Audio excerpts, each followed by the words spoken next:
Lieutenant Hansol Kim did not expect anything special when he started his regular maintenance check at Luna Base. It was just another quiet Thursday morning on the moon, with Earth hanging like a blue marble in the black sky. He sat at his workstation, checking the routine sensor readings from the base's external monitoring systems. The coffee in his cup was still hot when the first unusual reading appeared on his screen. At first, he thought it was a mistake. The energy detector was picking up a faint signal from what looked like a small asteroid orbiting the moon. Hansol had worked at Luna Base for 5 years, and he knew every rock and piece of space debris in the area. This reading was different. "That's strange," he said to himself, adjusting his glasses.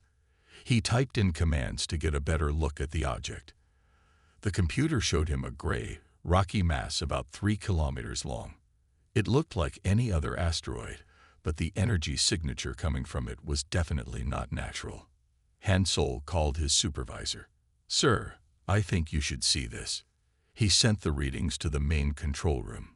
Within minutes, Base Commander Yoon arrived at his station, looking concerned. "How long has it been giving off these readings?" Commander Yoon asked, leaning over Hansol's shoulder to look at the screen. "I just noticed it now, sir. But when I checked the past data, it seems the signal has been getting stronger over the last few weeks.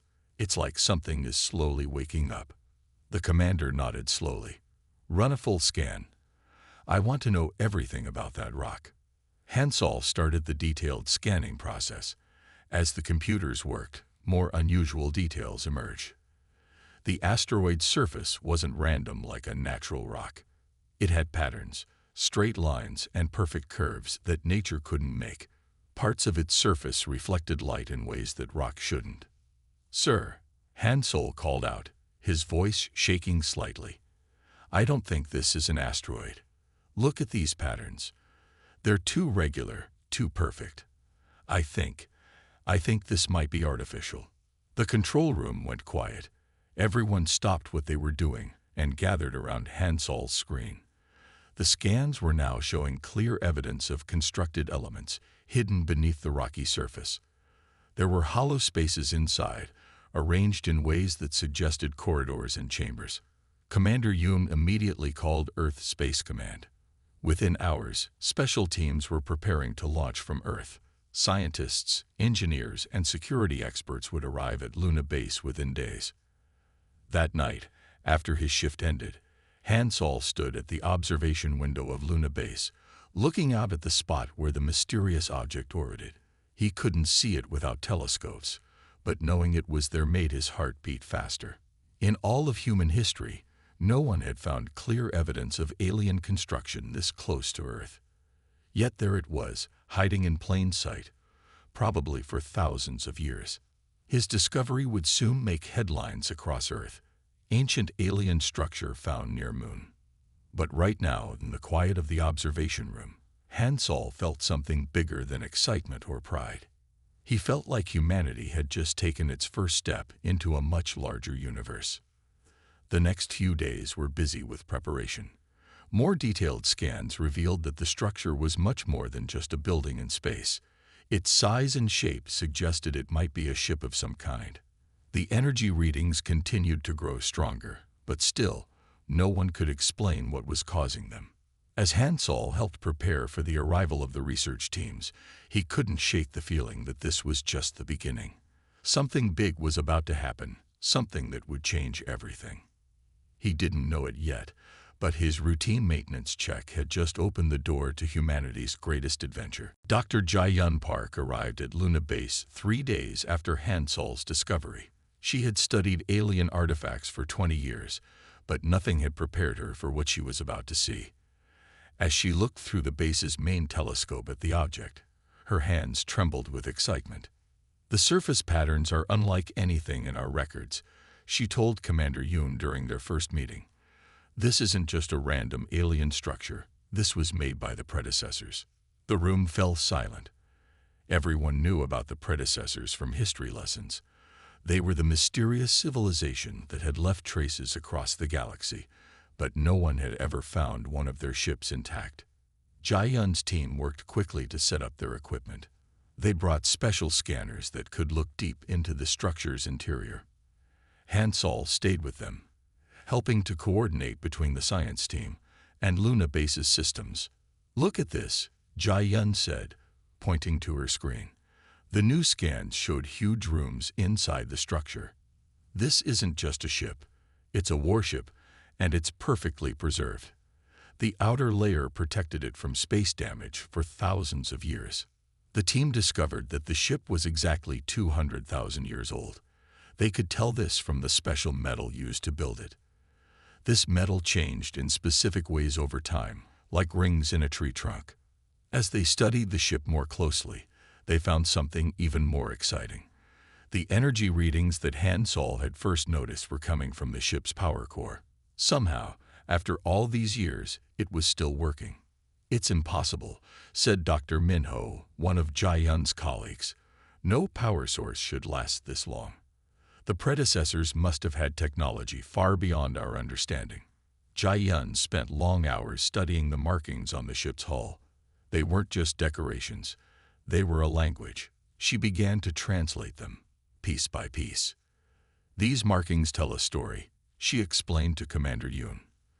"The predecessors built this ship as part of a huge fleet, but why did they leave it here? And why has it started activating now?"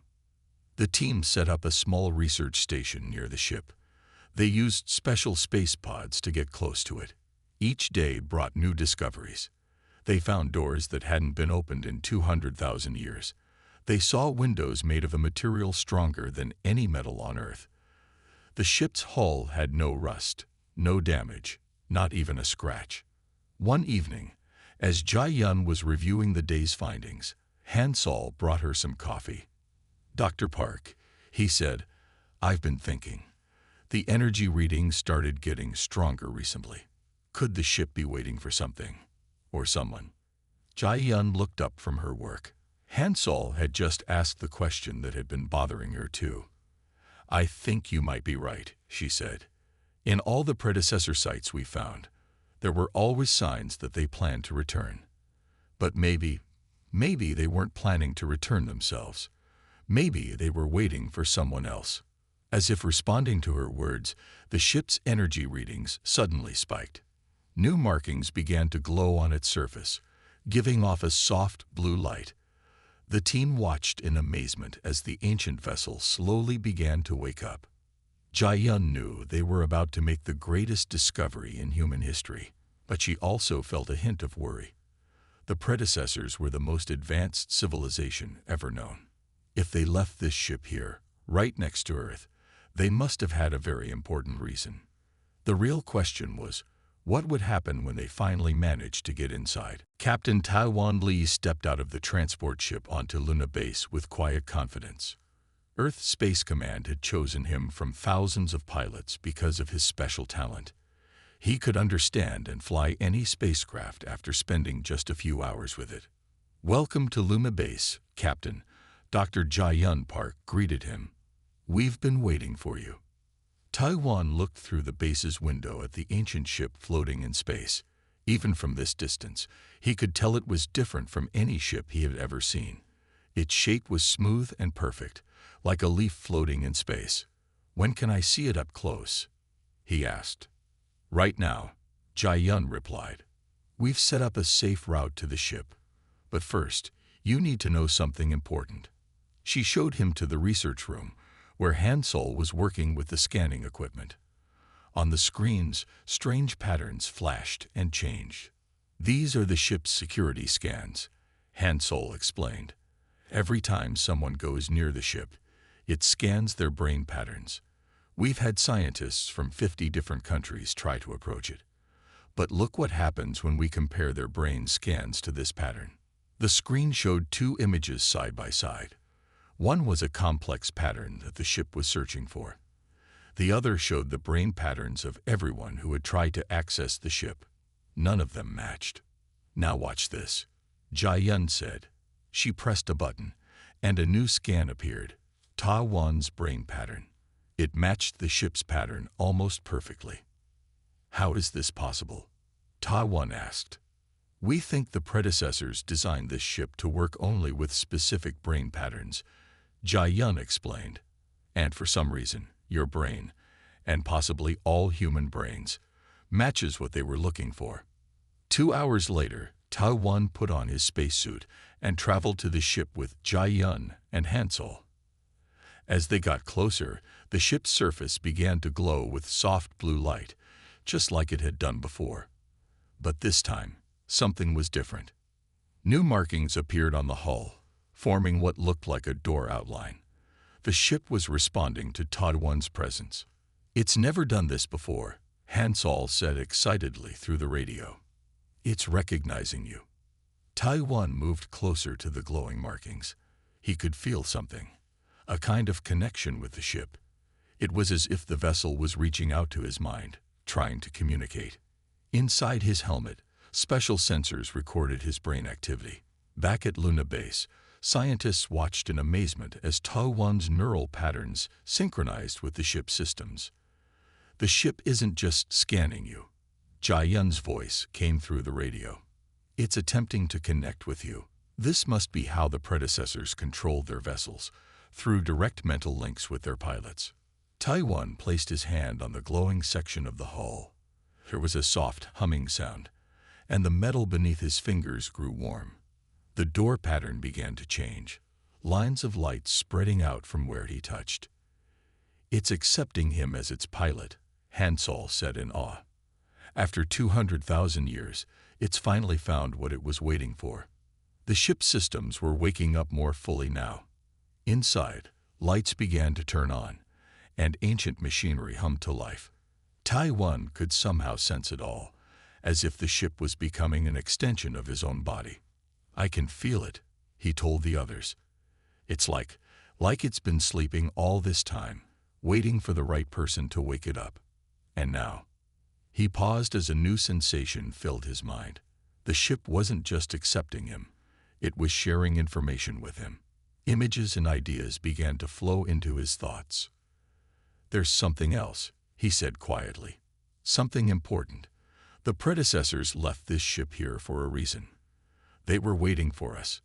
They were waiting for humans." The question was, the door in the ship's hull opened smoothly, as if it had been waiting for this moment for 200,000 years. Captain Taiwan Lee led the way inside, followed by Dr. Jai-yun Park and Dr. Sun Mei Cho, the team's quantum physicist. Their helmet lights showed a long corridor stretching ahead of them. "The air readings are normal," Sun Mai reported, checking her instruments. "The ship is creating a breathable atmosphere inside.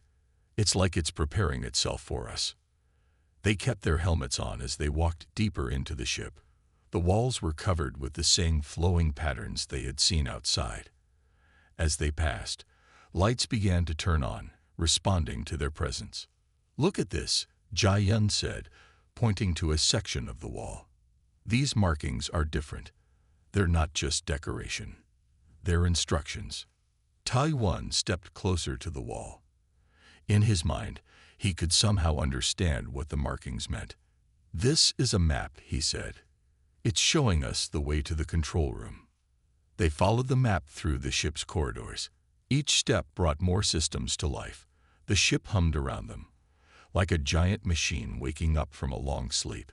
Finally, they reached a large circular room. In the center stood what looked like a simple control panel. It was a flat, smooth surface with just one round button that glowed with a soft blue light. "This must be the bridge," Sun Mai said, scanning the room with her instruments. "But it's so simple. Where are all the controls?" Taiwan walked up to the panel. The connection he felt with the ship grew stronger. "I don't think it needs many controls," he said. "The ship responds to thought patterns. This button, it's just for starting the process." Dr. Sun Mei checked her readings again. "The energy levels are rising," she reported. "Whatever this button does, pressing it will activate the ship's main systems." Jai-yun looked worried. "Should we wait for approval from Earth Command?" But Taiwan could feel the ship's gentle pull in his mind. It wasn't dangerous. It was waiting for him to take the final step. He reached out and pressed the button. The effect was immediate and amazing. The whole room came alive with light. The walls seemed to become transparent, giving them a clear view of space around the ship. A soft voice spoke in their minds, using thoughts instead of words. Primary systems active. Neural link established. Welcome, inheritors. Sun's instruments were going crazy. This is incredible, she exclaimed. The ship isn't just creating a mental link. It's adapting its entire operating system to match human brain patterns. It's like it was designed specifically for human pilots. The ship's database began to open, sharing its knowledge. Screens of light appeared in the air around them, showing star maps and technical information. Through his mental link, Tawan could understand it all. The predecessors called this ship Dawn Seeker, he said, the information flowing into his mind. It was one of their most advanced vessels. And you're right, Sunmai. It was designed for human pilots. They knew we would come. But how could they know about humans 200,000 years ago? Jayun asked. Our species barely existed then. The answer appeared in Tawan's thoughts, and it made him catch his breath. Because, he said slowly, they made us. The predecessors didn't just leave this ship here. They shaped human evolution, guided our development. They were preparing us all along. The room fell silent as they absorbed this information. Through the transparent walls, they could see Earth floating in the distance, beautiful and blue. Their home, the place where humanity had grown and developed, guided by an ancient plan they never knew existed. Until now. Lieutenant Yu-Jin Park sat at the newly activated control panel of the Dawn Seeker, her fingers moving across the holographic displays. As the ship's communications specialist, she had spent the last 3 days learning to read the predecessor's language. Now, with the help of the ship's teaching systems, she was beginning to understand their messages. There's so much information here, she told Captain Tawan, who stood behind her chair. The predecessors left their entire history in these databases. They wanted us to know everything about them. The ship's main screen showed strange symbols that changed as Yu-Jin read them. Through the mental link, Tawan could understand them too. The story they told was amazing. 200,000 years ago, the predecessors had been the most advanced civilization in the galaxy. They had mastered space travel, built incredible technologies, and explored countless worlds, but they had also seen something that worried them deeply. They knew they wouldn't last forever, Yu-Jin explained, reading more from the database. They saw signs that their civilization was reaching its end, so they started looking for a species they could trust with their legacy. Dr. Jayun Park and Dr. Sunma Cho listened carefully as Yu-Jin continued translating. The predecessors had studied thousands of worlds with developing life. They were looking for a species with the right combination of intelligence, creativity, and determination. When they found Earth, they knew they had discovered something special, Yu-Jin said. The early humans showed unusual potential. The predecessors decided to help us develop in a specific way. The screen showed images of DNA structures. The predecessors had carefully adjusted human genetics over thousands of generations. They didn't change who we were, they just helped guide our natural development. They were especially interested in our brains, Dr. Sunma noted, studying the technical data. They shaped our neural patterns to match their own. That's why Captain Tawan can connect with the ship so easily. Yu-Jin found more information about the Dawn Seeker itself. It wasn't just a warship. It was a teacher designed to help humans understand the predecessor's technology. The ship could adapt its systems to work with human minds, making it easier for them to learn. There are other ships out there, Tawan said suddenly, the information flowing into his mind through the neural link. The Dawn Seeker is just the first.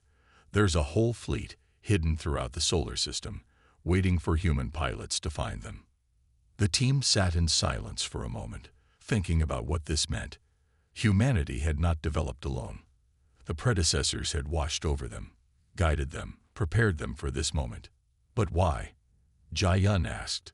Why go to all this trouble? Why prepare us so carefully? Yujin's hands moved quickly across the controls, searching the database. When she found the answer, her face grew serious. "Because they knew something was coming," she said quietly. "Something dangerous. The predecessors didn't just want to pass on their knowledge. They wanted to prepare us to face a threat they had discovered." The main screen changed, showing a dark region of space where stars seemed to disappear. The predecessors' final message was clear. Humanity would need every bit of their inherited knowledge and technology. A great challenge was approaching, and Earth's children would have to be ready to face it. Through the ship's windows, Earth still shone peacefully in the distance, but now they all knew humanity's greatest test was yet to come. Engineer Do-hyun Kang studied the glowing engine core of the Dawn Seeker with amazement. The ship's power source was unlike anything humans had ever built. It looked like a sphere of pure light, floating in a chamber deep within the ship. "The energy readings are off the scale," he told Security Chief Myra Song, who stood guard nearby. "This single engine has more power than all of Earth's power plants combined." Captain Tawan Lee watched from the engine room doorway. Through his mental link with the ship, he could sense the enormous power flowing through its systems. Learning to control such power would not be easy. "We need to start training," Tawan announced to his crew. "The predecessors left us this ship, but we have to learn how to use it properly." The next few days were filled with intense practice sessions. Each crew member had to learn their role in operating the advanced vessel. The ship helped them learn, using its mental connection to share knowledge directly into their minds. Do-hyun worked with the engine systems, learning how the predecessors had mastered energy itself. The ship could bend space and create wormholes for faster-than-light travel. But one wrong calculation could release enough energy to destroy a planet. "The power systems are like nothing we've ever seen," Do-hyun explained during a crew meeting. "They don't just use energy. They reshape it. We have to be extremely careful." Myra focused on the ship's defensive systems. The Dawn Seeker had shields that could withstand the power of a sun and weapons that could pierce any known material. But using these systems required perfect control and timing. "The weapons aren't just about destruction," she discovered. "They're tools for reshaping reality itself. We have to understand their full purpose before we can use them safely." Lieutenant Yoo-jin Park continued studying the ship's communications and data systems. The more she learned, the more she realized how advanced the predecessors had been. Their technology didn't just break the laws of physics. It worked with deeper laws humans hadn't even discovered yet. Dr. Sun Me-cho helped the crew understand the science behind the ship's systems. "The predecessors built their technology to work with thought itself," she explained. "The ship doesn't just respond to our commands. It responds to our intentions and understanding." Captain Tawan had the hardest job of all. As the ship's pilot, he had to learn to control all of its systems through the mental link. Sometimes the power was overwhelming, flooding his mind with information and sensations. During one practice session, Tawan accidentally activated the ship's drive system. The Dawn Seeker jumped halfway to Mars before he could shut it down. The incident showed how dangerous the ship's power could be if not properly controlled. "We're like children learning to drive a starfighter," Tawan told his crew after the Mars incident. "The predecessors gave us this technology, but they're trusting us to learn how to use it wisely." As the days passed, the crew slowly began to master their roles. The ship responded more smoothly to their commands. They learned to work together, combining their skills to control the incredible technology they had inherited. But they all knew they were racing against time. Somewhere out there, the threat the predecessors had warned about was coming. They needed to be ready when it arrived. Lieutenant Yoo-jin Park's hands shook as she stared at the message on her screen. After days of searching through the Dawn Seeker's database, she had finally found what the predecessors had been so afraid of. The information was hidden deep in the ship's memory, protected by special codes that had taken her team days to break. "Captain," she called to Tawan, her voice trembling. "I found something. Something important." The entire crew gathered in the ship's control room. Through the transparent walls, They could see Earth floating peacefully in the distance, but the information Yujin had discovered would change how they saw everything.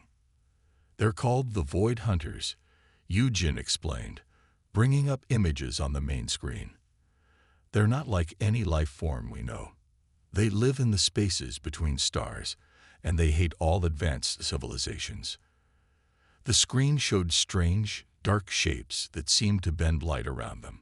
The predecessors had encountered the Void Hunters long ago, and the meeting had not gone well. The Void Hunters believe that advanced civilizations disturb the natural order of the universe. Yujin continued, reading from the database. They think that when species become too advanced, they need to be destroyed. Dr. Sun Macho studied the technical data about the Void Hunters. They have incredible technology, she reported. They can predict how civilizations will develop and act. They use this knowledge to destroy worlds before they become too powerful. But the predecessors found a way to fight them. Security Chief Myray added, looking at the defensive systems data. That's why this ship has such powerful weapons. Captain Tawan felt a new stream of information flowing into his mind through the neural link.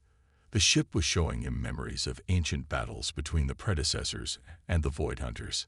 The predecessors fought the Void Hunters for thousands of years, he said, sharing what he saw. But they discovered something strange.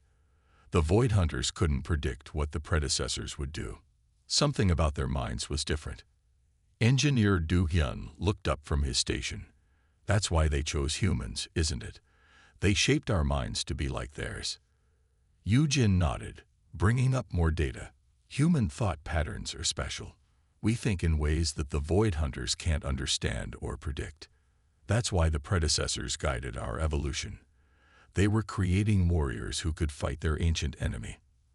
The crew sat in silence, thinking about what this meant. The predecessors hadn't just given them advanced technology. They had prepared humanity for a war that had been going on for millions of years. The Void Hunters are still out there, Yujin said quietly. The predecessors' last messages warned that they're getting closer to Earth. They've been destroying other civilizations, moving through our galaxy like a wave of darkness. Through the mental link, Taiwan could feel the ship's urgency. The Dawn Seeker had waited 200,000 years to deliver this warning. Now, humanity had to prepare for the greatest challenge in its history. How long do we have? Mirai asked. Yujin checked the data one more time, based on their last known position and speed. Less than 1 year. The control room fell silent again. In 1 year, humanity would face an enemy that had destroyed countless civilizations. Their only advantages were the technology the predecessors had left them, and their uniquely unpredictable human minds. The real question was, would it be enough? 6 months after discovering the Dawn Seeker, Earth had changed in ways no one could have imagined. Captain Taiwan Lee stood on the observation deck of the new Space Defense Command Center, watching as more ships rose from Earth's surface into space. The knowledge from the Dawn Seeker had helped humanity find other predecessor ships hidden throughout the solar system. Each one had chosen its own human pilot, just as the Dawn Seeker had chosen Taiwan. Now, a fleet of ancient but powerful vessels orbited Earth, preparing for the coming battle. Dr. Jae-yun Park had established a special research center on the moon to study predecessor technology. Teams of scientists worked day and night to understand the advanced systems they had inherited. Every discovery brought humanity closer to matching their ancient guardians' level of technology. The transformation has been amazing, Jae-yun told Taiwan during their weekly meeting. In just 6 months, we've advanced more than we would have in 1,000 years. The predecessor's knowledge has changed everything. Lieutenant Yujin Park had become the head of a new communications network that connected all the discovered ships. Through their mental links, the pilots could share information instantly across vast distances. They were learning to think and work together in ways that had never been possible before. The Void Hunters won't expect this, Yujin said, monitoring the network from her station. They've never faced a species that can use the predecessor's technology so naturally. Our human minds give us an advantage they can't predict. Engineer Do Hyun Kang had trained teams of engineers to maintain the growing fleet. Each ship had its own unique systems, but they all shared the same basic principles. Do Hyun's understanding of the Dawn Seeker's engines helped humanity master the power of faster-than-light travel. Security Chief Myra Song now led Earth's defense planning. The predecessor ships had shown them where to place early warning systems throughout the solar system. Any approach by the Void Hunters would be detected long before they reached Earth. "We're as ready as we can be," Myra reported during the final defense meeting. "Every ship has a trained crew. Every pilot has mastered their mental link. The defense network is complete." Dr. Sun Mecho had made an important discovery about the Void Hunters' weakness. They think in straight lines, she explained to the gathered commanders. They can't understand or predict creative, irregular thinking. That's why human minds confuse them. We can imagine solutions they would never expect. Captain Taiwan looked out at the fleet of predecessor ships. Each vessel glowed with the same soft blue light as the Dawn Seeker. Together, they formed humanity's first line of defense against the darkness approaching from deep space. Through his neural link with the Dawn Seeker, Taiwan could sense the rightness of this moment. The predecessors had planned everything perfectly. They had guided humanity's development, hidden their ships where we would find them when needed, and given us the tools to face our greatest challenge. The Void Hunters think they're coming to destroy another civilization, Taiwan said to his assembled crew. But they don't understand what they're really facing. We're not just another species that grew too powerful.